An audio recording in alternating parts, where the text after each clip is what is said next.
This is my 6-wheel drive 80 series Land Cruiser, and I just got back from the Christchurch 4-wheel drive show. Welcome back, and if you're new here, I took a 1990 Toyota 80 series Land Cruiser, I chopped the back off it, added a second rear chassis to make it 6-wheel drive, full custom steel wide body, heaps of custom bodywork, and that's what we're going to be covering in this video. So last week, I finished a lot of the bodywork. I edge primed the inside and the outside of the front guard, so I'm able to bolt them back on and then look at doing filler, so it can really start taking shape. So if you've ever owned or looked at an old Toyota Land Cruiser, or pretty much any old vehicle for this matter, door gaps, guard gaps, and all body gaps, they're not that great. So these Land Cruisers, the door gaps, they're quite wide on the bottom, and then they get tighter in the middle, and then they kind of get wider at the top. The front guards are the same. The front guards almost overlap each other on the sill, and then at the top it's very big. I did fix that with the front guards already before I edge primed them, and then I decided I'm going to do the same thing with the door. So the back of the front door, I just added some metal down the bottom by welding the edge, and then pretty much keep doing that process, sanding it down, grinding it down until I was happy with it. And then the back door, the very back edge of the door, I did the same thing. Although this part was quite modified, but I just fixed it up so that it's exactly the same and the door gaps are even all the way around the whole car. I'm not too sure what color I'm going to paint it yet, but regardless what color I'm painting it, it's going to make a massive difference to the overall look of the car. And after a lot of welding and grinding, this is the back door, so it's like 90% there. I've still got a little bit more to touch up. And I just needed to add a little bit more weld to the very top and the very bottom. And then once I was ground that down, I was pretty happy with the way it looked. Did quite a bit more panel beating, and then once I was happy with it, I cleaned both the doors down, sill, and everything that I'm going to edge prime with wax and grease remover. This is a prep sole. It just gets any dirt, grease, or anything that's going to contaminate the paint before I put the paint over top of it.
Yeah, so this might look like a lot of bog to some people, but promise me it's not. So basically, I sanded the edge primer down, scuffed it so that I can apply the bog to it.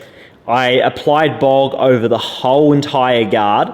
So basically the reason for this is I'll skim the entire guard with bog, and then I can go and block the entire guard, and then basically just touch up anywhere that needs it, and then hopefully that'll be done. Most of the time you need to just go on a third time just to do pinholes and things like that. But I've found this is the best way to do it if you're bogging an entire guard. If you're just doing a little dent, it's a little bit different, but if you're doing an entire guard like this, It's the fastest, easiest, and best way because you don't get bog edges, you're not just constantly chasing your tail, and it's just how I do it.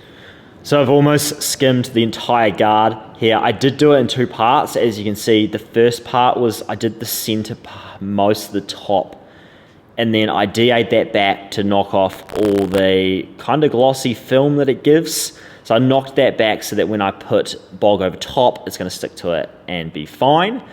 And then I did the whole top section. I didn't do where the mold goes. I didn't do that recess because I didn't want to fill that up with bog and then have to sand it all out. But other than that, I pretty much covered the entire guard. Today is Wednesday. This has got to be at the show Friday morning to be set up. So I really don't know if we're going to make it. So basically, as you can see, I've done the front guard. I've blocked that pretty much 90%. Most of the steel is popping through, or at least edge primer. That's what all the black areas are. And then the places that does have bog, it's pretty much like a mil thick. And now I'm doing the passengers where the door handle was. So obviously when I welded it, this area sort of buckled and things like that. So I'm blocking this. I'm blocking it top left to bottom right, and then top right to bottom left, so cross blocking it, and that's the best way to be able to get it smooth. And then, like, of course, where it sort of rolls over, sometimes you have to do like from front to rear. But if you just did back and forth all the way through, you're going to get lumps, so you definitely need to cross block.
Can you dig any deeper now? I gave you all I own, put you on this golden throne, but I'm a little stronger now. You cashed in on my promises, you know I'm too generous. Now I've learned to never help you out, 'cause I'm done cleaning up your mess. Found myself in my regrets. I've become a little stronger now, a little stronger now.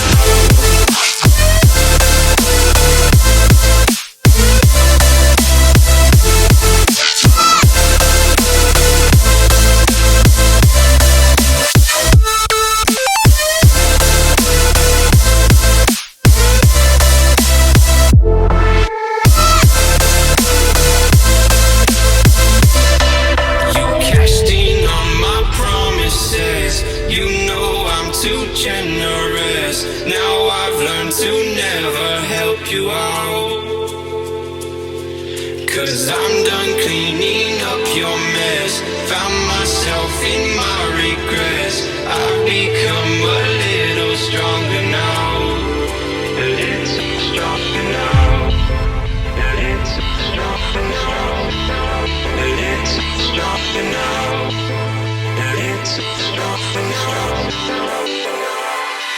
You cashed in on my pro. Okay, so I haven't picked the camera up in quite a while. I have used 1 tin of bog, and more than half of it's probably on the ground, to be honest. So I've skimmed the whole thing and sanded it back. As you can see, steel's coming through sort of everywhere. It's quite thin, but it is over the whole thing. And I prefer to do this because then you don't have patches and it's just way better. So it's just like a slightly thicker primer really when you do it like this. Can do spray bog. Spray bog probably would have been good, but I don't have spray bog and I've never actually used it before. But what I'm doing now is masking tape on this line. So I'm taping this line here and then I'm blocking down to the masking tape like so, and then back the other way, all the way along. Like here's not really an issue, and then here is a little bit because this is where the door handle is. So it distorted a little bit and I had to panel beat a little bit. So it is a wee bit like not perfect through here. And then of course through here isn't great either because I welded all the way along there. And you can see sort of where I welded coming through kind of all the way along. Same with like this. And everywhere is sort of just coming through, but it's got a thick enough skim of bog over the whole thing that it feels really good. Like I still got to sand a wee bit more out here. I still got to sand a wee bit more out here. But it's currently 2 in the morning. It's a Thursday, but technically it's a Wednesday. I've got Thursday only to finish this thing because Friday morning basically all the Friday morning and day is going to be taking this to the show and setting it up. So I haven't got much time at all. I'm trying to bang it out, finish it, so then I can prime it and then let the primer dry. Because ideally I do want to put the tray on. It'd be nice. I picked up some wheel spacers, 50mm. They're probably a little bit big. I might go down to like 25mm when I actually like run it. But the reason for that is because at the rear here, when the wheel flexes all the way up, I might show you guys in a photo, but when the wheel flexes all the way up, it hits on the chassis. So these spacers push it out enough that it no longer hits the chassis. I can get full flex as high as it's made to go, and everything is good. It's currently Thursday night, quite late Thursday night, and this is going to be at the show set up tomorrow morning. So it was about this time I decided I'm going to have to pull an all-nighter because I really have no choice. So Josh filmed me priming this. Shout out to Josh because he also helped me put the tray on, and he took all this footage because it turns out I didn't take any footage. There's the vision, fellas. So like I said, I pulled an all-nighter. I didn't do any filming because I honestly just didn't have time to, and thought it was more important to get this done than it was to film. So basically, these are 4 37-inch maxxis razors. These are for the van. You'll see that on a later episode, or you've probably already seen it in shorts, but I will be doing a full video on this van build. And then obviously these are the 40-inch treps for the 6x6, which I need for the show. So thanks very much to maxxis for helping me out with them and getting them sorted.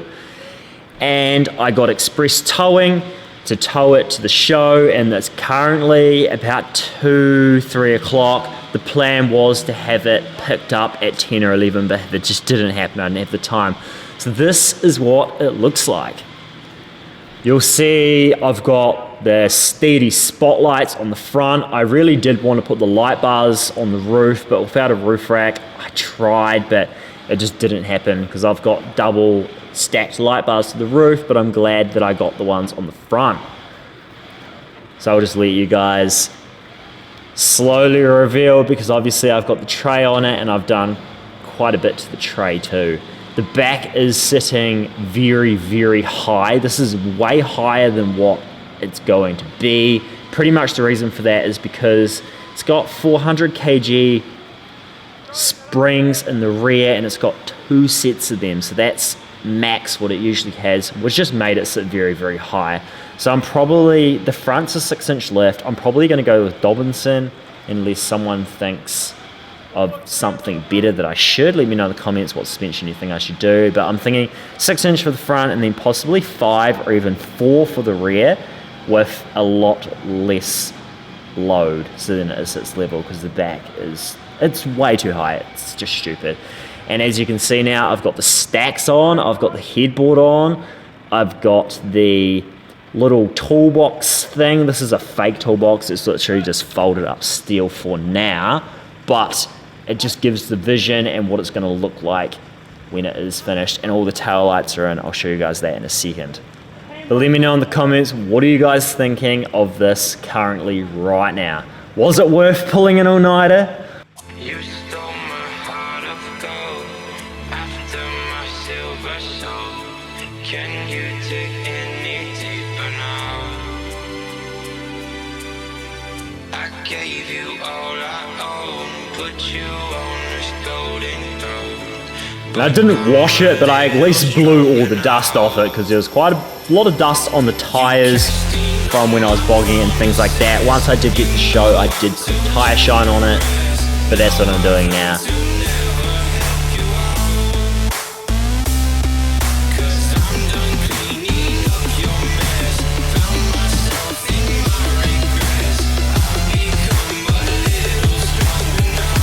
And while they were tying all that down, I started loading my van up, my signs and tires so I could flex it up and things like that. And then we're on our way. I wish I had a dash cam, because we got so many looks to put on the back of the tow truck and people's reactions are pretty funny.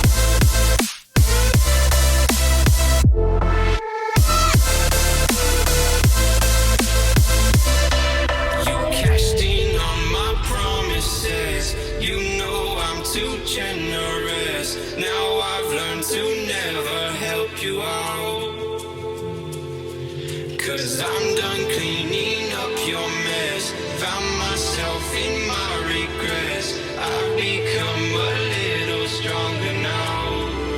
A little stronger now. A little stronger now. A little stronger now. A little stronger now.